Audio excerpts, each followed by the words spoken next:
যারা উত্তাল সাগরের বুকে জীবন বাজি রেখে ভেসে বেড়ান, সেই জেলেদের বীরত্বের গল্প আমরা সবাই কম বেশি জানি। কিন্তু তাদের এমন কিছু লড়াই আছে যা আমাদের চোখের সামনে আসে না।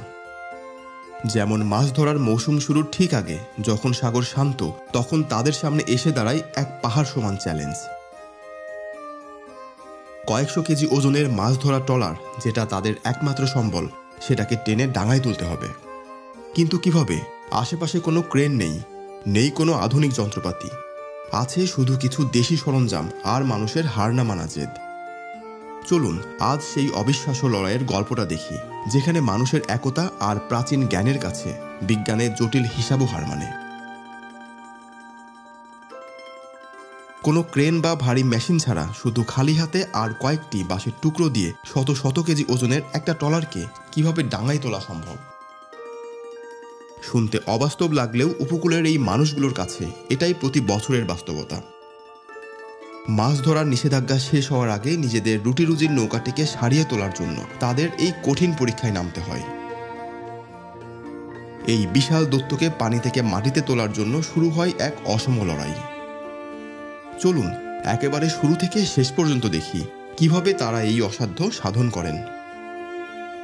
দীর্ঘ ৬৫ দিনের নিষেধাজ্ঞা শেষে সাগর থেকে ফেরা জেলেদের এই ট্রলারটাই আগামী মৌসুমের একমাত্র ভরসা। এটাকে যত ভালোভাবে মেরামত করা যাবে, সাগরে তাদের জীবনও ততটাই নিরাপদ থাকবে। প্রথমেই ট্রলারের নিচে এই ধরনের চাকাগুলো সেট করতে হবে।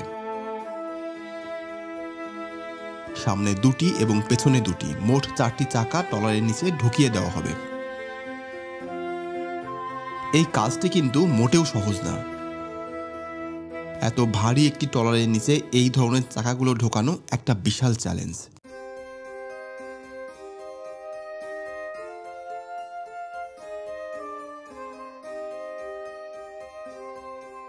সবার একাগ্রতা এবং প্রচেষ্টার ফলে চাকাগুলো ঢোকানো সম্ভব হয়।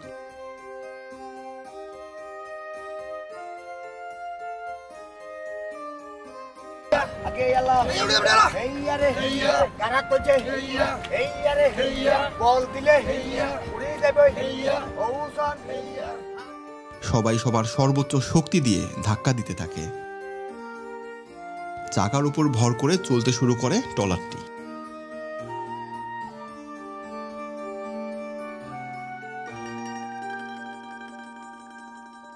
এই প্রক্রিয়াটা দেখতে যতটা সহজ মনে হচ্ছে, ততটা কিন্তু সহজ নয়। এই কাজটা খুবই ঝুঁকিপূর্ণ। সামান্য অসাবধান হলেই ঘটে যেতে পারে বড় ধরনের দুর্ঘটনা। কিন্তু বছরের পর বছর ধরে একসঙ্গে এই কাজ করতে করতে তাদের মধ্যে তৈরি হয়েছে এক অবিশ্বাস্য বোঝাপড়া। সবার সম্মিলিত চিৎকারে চারপাশ প্রকম্পিত হয়ে ওঠে। অবশেষে শত শত কেজি ওজনের এই বিশাল ট্রলারটি নিরাপদ আশ্রয়ে স্থির হয়। আর সাথে সাথে চারপাশে সব ক্লান্তি, সব কষ্ট যেন এক মুহূর্তে হাওয়ায় মিলিয়ে যায়। এতক্ষণে চাপা উত্তেজনা রূপ নেয় বাঁধ ভাঙা উল্লাসে। যেখানে আধুনিক প্রযুক্তি হার মানে, সেখানে মানুষের একতা আর মেধা কিভাবে অসাধ্য সাধন করতে পারে, এই দৃশ্যটি তার জীবন্ত প্রমাণ। এই জেলেরা শুধু মাছ ধরেন না, তারা প্রতিনিয়ত জীবন আর প্রকৃতির সাথে লড়াই করে বেঁচে থাকেন। তাদের এই কঠোর পরিশ্রম আর দেশীয় জ্ঞানের প্রতি সম্মান জানাতে ভিডিওটি শেয়ার করুন।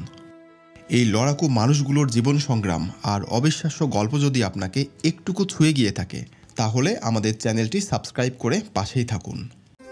আমরা চেষ্টা করব বাংলাদেশের প্রত্যন্ত অঞ্চলের এমন আরও না বলা গল্প আপনাদের সামনে তুলে ধরতে। আপনাদের সমর্থনই আমাদের এগিয়ে চলার শক্তি। সবাই ভালো থাকবেন এবং সুস্থ থাকবেন। আল্লাহ হাফেজ।